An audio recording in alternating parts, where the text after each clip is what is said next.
You literally can achieve anything. Anything. There is no one stopping you except yourself. And even though I was here, I was not ready to give up.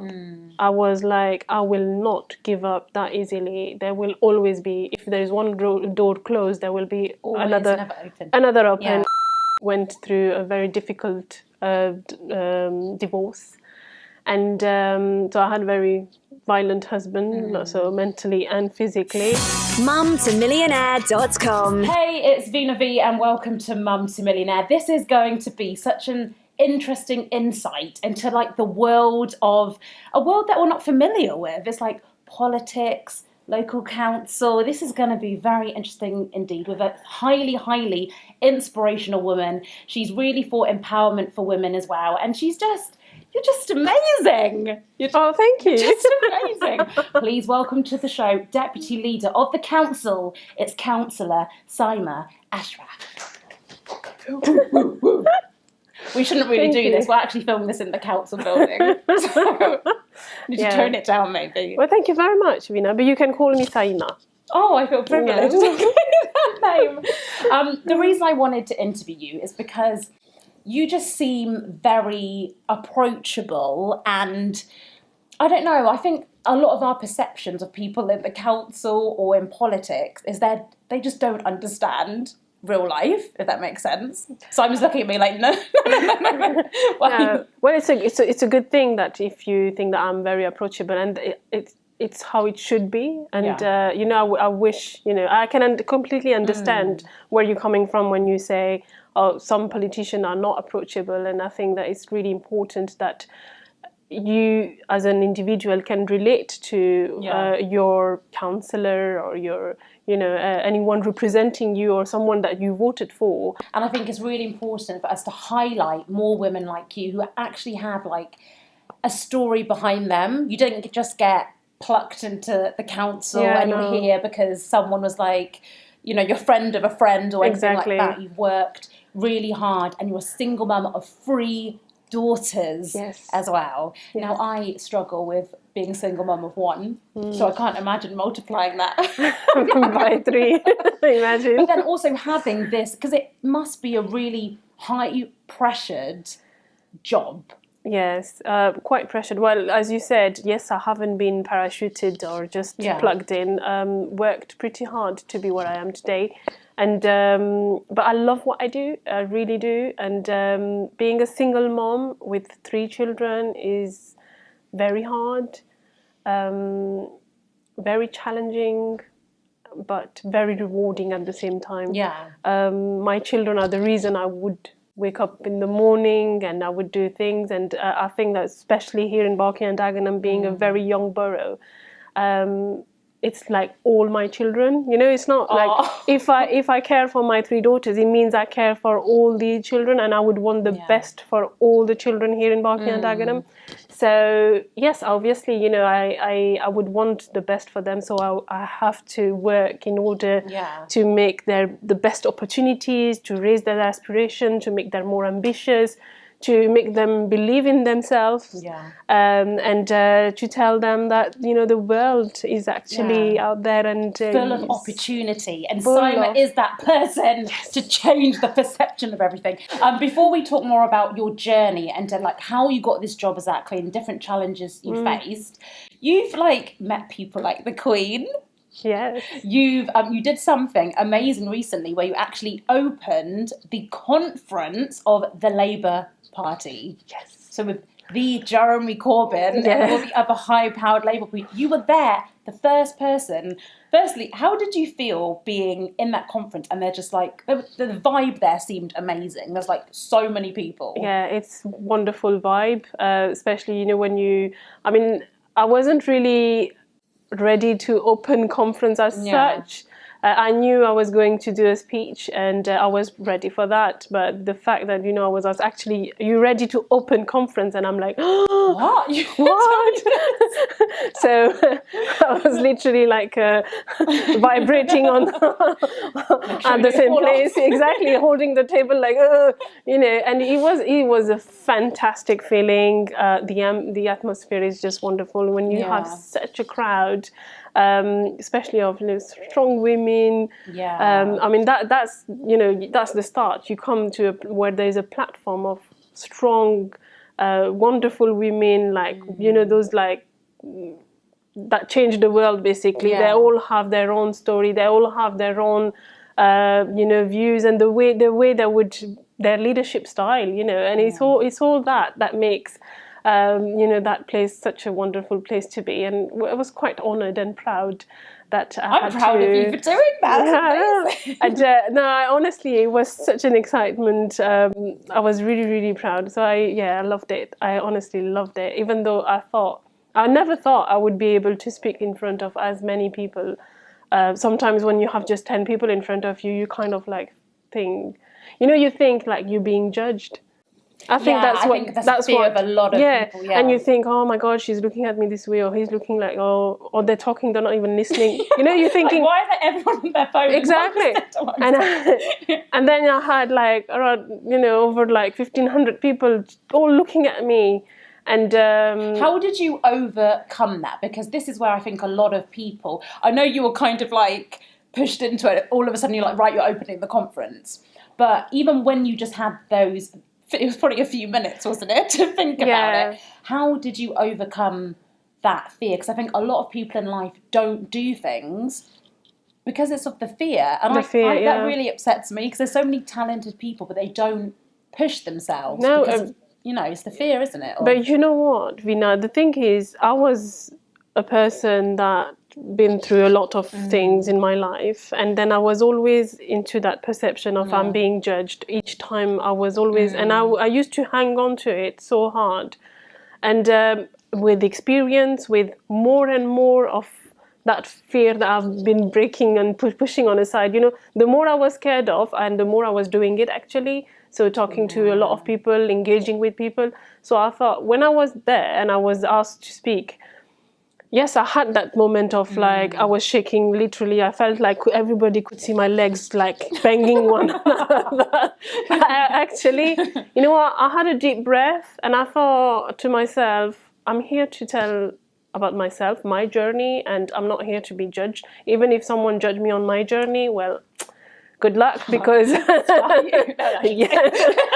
good luck, because I'm quite proud of myself, and I know that for me it's quite, I'm not being arrogant here or whatsoever. I'm just saying that I'm quite proud of what I have achieved, and I feel like still there's so much to do, and I'm not here to be judged. I'm here because I want to share. I felt like I was amongst friends. You just said it. This is another thing. I think a lot of us, and we all do this, when you were like, oh, we're not, I don't mean to be arrogant, I don't mean to say this. It's like, we should, and I need to do, I'm not just preaching this, like I need to work on this myself, is that we actually need to be proud of ourselves. Yeah. Like, being proud is one thing, being arrogant is another thing, but being proud, and as I said, you need to live the moment, appreciate what happened yesterday, appreciate your past, respect it, most of it, respect your past, and live your moment now, appreciate what you have, even now, it's wonderful. It's wonderful to have you here. Imagine, but it's true when you look all around you, what's happening in the world, globally. Being in where we are now is with a cup of tea and being able to do this is a privilege. And I think that we need to start to appreciate those very small things that can be a big thing in the end. I think that's so true. I'm gonna cry. But it's just, I think so many people do this, like we're always focusing on the negatives or what happened yesterday, when we should just be unnecessary always focused. Things. Yeah, unnecessary. Just focus on yourself and focus on the present moment and the positives. Exactly. At the end of the day, you reflect on your day and be honest to yourself. Basically, you're not, exactly showing to someone or telling someone that it's you, it's yourself. Be true to yourself. Yeah, there is nothing better than this. That's a great message. Let's get into more of your story now, because I can't imagine the different struggles and challenges you've had to face because you're actually a resident of, before you got your job, you obviously lived in this borough, haven't you? And I think you lived in one of the roughest estates as well. I'll tell you a quick story. because I used to work on, there's a estate here called Gascoigne Estate. And like 10 years ago, it was my first job in London at a radio station. And it was basically, they wouldn't let, my radio show finished at 10 o'clock at night, and they wouldn't let me walk down that road by myself because they're like, look, it's a really rough area. And that's where you spent some of your... Many of my years, Many of your years there. So Gascoigne Estate is where I ended up from France. So I've moved from France 15 years ago now. That's my 15th year, so I count every year. So it's like I don't know what to say, like happy anniversary. That's my 15th year. So I moved here from France. I followed my ex-husband with my 3 children. And I couldn't speak a word of English. I knew nobody here. I knew nothing about the country, the system. After a few weeks, I was literally abandoned in a homeless unit hostel. My husband left us there, and he moved on. So here I am. You know nothing, no one. Basically, you can't even speak English. And I was in a Boundary Road hostel. I lived there for almost a year with my 3 daughters. And they were small at this? Well, at that time, my youngest was 2.5, the second was 3.5, and my eldest was 5-year-old. So I very quickly started to think that first I need to break the language barrier. I used to drop my children in school as in September after, I was, all 3 were in full-time school. I started to go to a charity shop where I started to volunteer. Yeah. I worked there for a few months and my English was a bit better. I then... like everybody, I think, went through a very difficult divorce. And so I had a very violent husband, so mentally and physically, torturing, which was quite a hard time for me. And also especially when you don't know where you are, what you can and cannot do, what are your rights. And you kind of struggling day by day trying to make your way. So for me, it was quite difficult also not to know where to turn to and who to speak to. How did you actually feel? I know it seems like a silly question, but obviously you're in this new country, you've got your children, your husband is just like that for whatever way, which is not acceptable. Did you ever just feel like, do you know what, I just give up?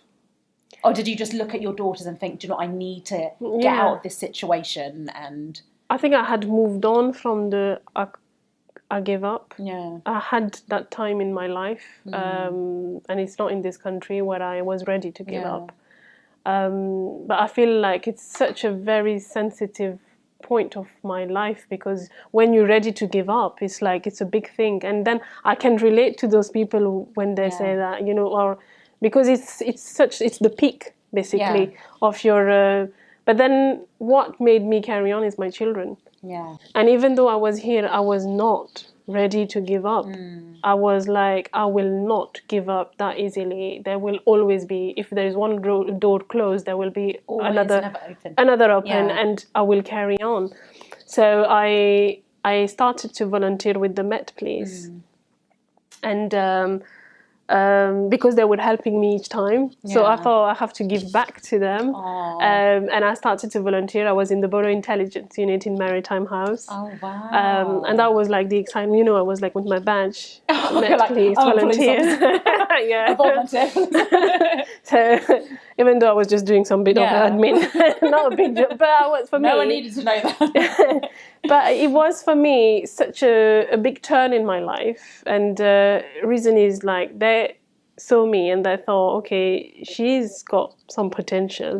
Clearly she needs to be pushed a bit. So they were encouraging me to engage with them, to talk about loads of different topics, to do a lot of things with talking, engaging, knowing what's going on, knowing about the law, about the rules and everything. So what I did is that completely changed me. Wow. That period of time, and I did volunteer with them 2.5 years, completely changed me as a person. And just before you even started volunteering for the police, how did you find that strength though? Because I think a lot of people, again, we fall into this, you're just on that downward spiral, and sometimes a lot of, single mums or whatever, whoever you are, it's like you can't see that light. So I know you said obviously your children were your motivation, but I don't know, you know how some people, like now I will do a lot of mindset work, or I listen to a lot of motivational videos or things like that. Was there anything that you were doing, or was it always just something within you? Did you always have that kind of... I think there is also a bit of this, that I am a very positive person. Yeah. I even from bad things, I will try to look for the positive, and the optimism about whatever is happening. Even if it's something worse, I would think, oh my God, there's something good that I can't see right now, and I might see in future, or I will see, But with the Met, I wasn't looking for something in return. What I wanted was to learn, to integrate, to be part of where I am today. To be part of this. And I then encountered my MP. Who was doing leafleting outside my children's school, so Margaret Hodge. And I asked her if she could help me to write a letter to court, or to help me with this. And she did. And it was successful. So I asked her, you help me, can I help you? How can I help you? And she said, can you do a bit of leafleting where you live? Oh, that's the trick. Politicians. And so I used to live in Grange House, one of the first block we knocked down on the estate, and I started to leaflet, and I really liked what she was doing. I then as well started to attend her coffee mornings, coffee afternoons. So, and I was always very inspired and honoured to be doing things with her. I eventually joined the Labour Party. Yeah. Joining the party for me was, after a long time having that sense of belonging, that I'm part of the family. Part of like a proper community. That exactly. And it was not only a community, it was a family, and that was the Labour Party. This is not a paid advertisement for the Labour Party. Just about that. So that was that, it's belonging somewhere, belonging to a group or a community, like you said. And so I 2010, I remember Margaret asked me, you should stand, and I said, oh no, I can't. So why is that? And I said, you doing, she said to me, and by then I had done my diploma as an interpreter, so I'm an interpreter in French, Urdu and Punjabi.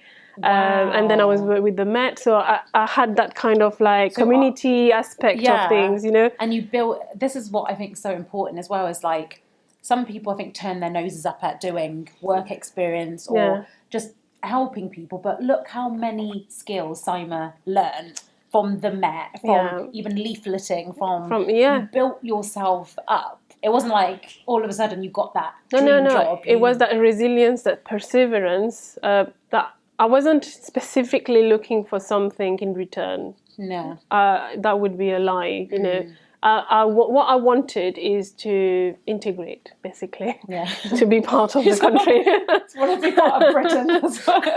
So, but you did the right thing. Yeah, and in 2010, first time I stood in the elections. Wow. And thinking no one will vote for me because no one knows me. And actually I had the most vote in my ward. We got to do a high five. No, we have to do it again. Oh, sorry, Anna, that was really rubbish. It was really limp. So, no, it was fantastic, honestly. It was so overwhelming, honestly. When you think that, no one knows me, or maybe 20 people knows me, that's it. But actually, I had people coming in and out and giving me a thumbs up. We voted for you, and I'm like, wow, you're like, it's like yes, yes, and also you're being scared. Is that really true? Have they really voted for me? And they were lying, just put a thumbs up to you, and they were like, actually, we didn't vote for you. Yeah.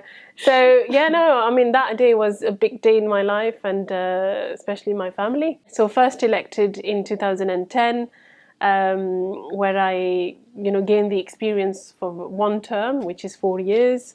Wow. And then I stood again in 2014 when I was again successfully re-elected thanks to my voters, and then appointed as deputy leader of the council and also cabinet member for housing, which I'd done for 2 years. And then it's now the second year that I'm doing cabinet member for community leadership and engagement. So I look after everything related to the community, the leisure, the communication, the engagement. I've done the Borough Manifesto. I've launched the Barking and Dagenham Lottery. I've also managed to secure 6.4 million from different funders to do a big engagement program. This is just your story. It is so inspirational. Coming from, like, you weren't even born in this country. No. You came to this country with, and when sometimes people say I had nothing, you literally did. I had nothing. I didn't even have a pound. You were just by yourself with 3 children. Yeah. And do you know what? It's like, that's what I really like about this country here is I came, like, I wasn't born here. I don't, I had nothing here. Yeah, I had nothing basically, but I am today the deputy leader.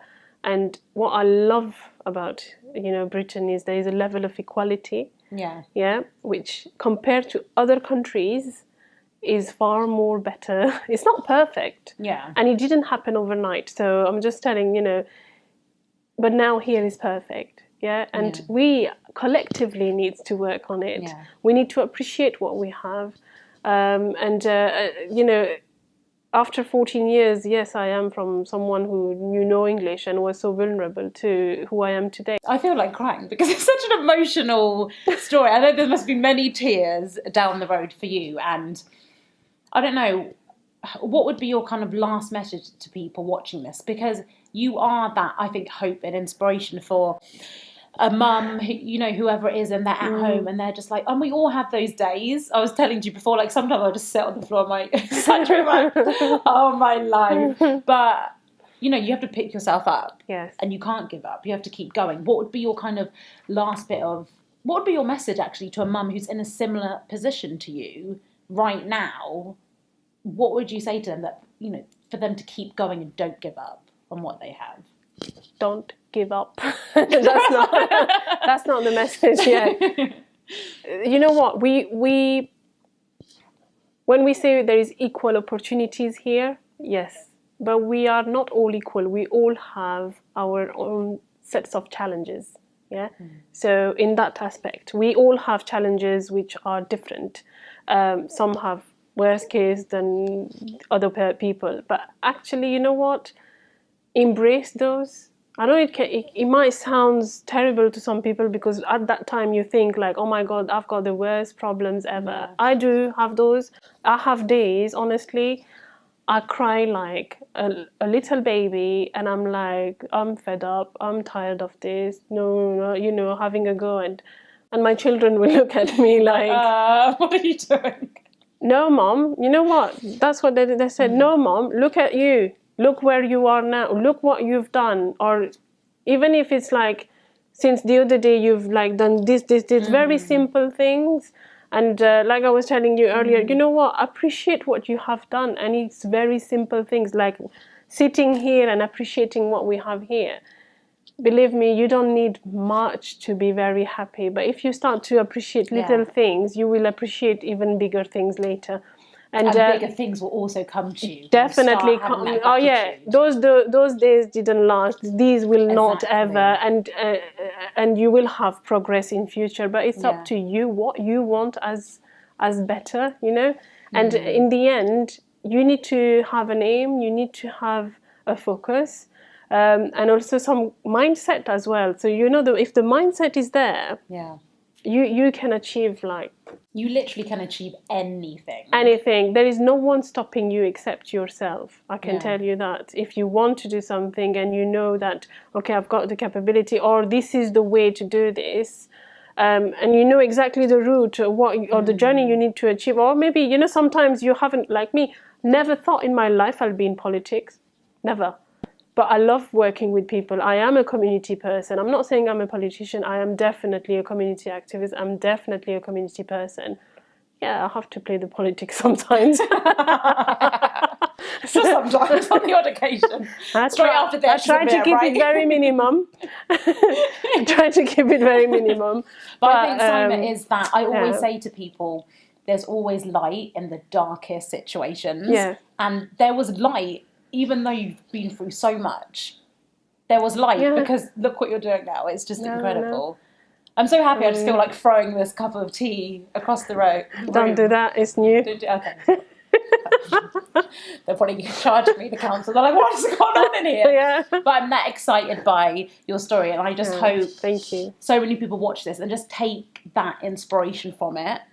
Seriously, if Saima can do it, so can you. It's not, you know. We can do it. We are, and women, we are super women, all of us, honestly. Let's start the hashtag Saima for Prime Minister.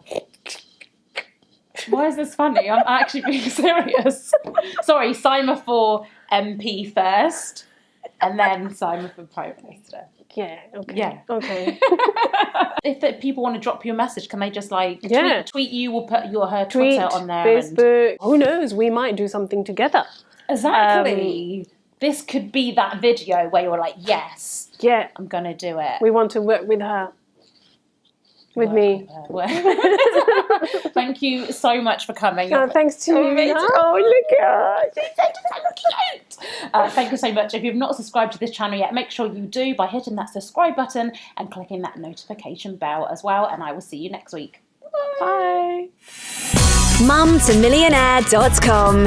Excel in business and life. Be a go-getter.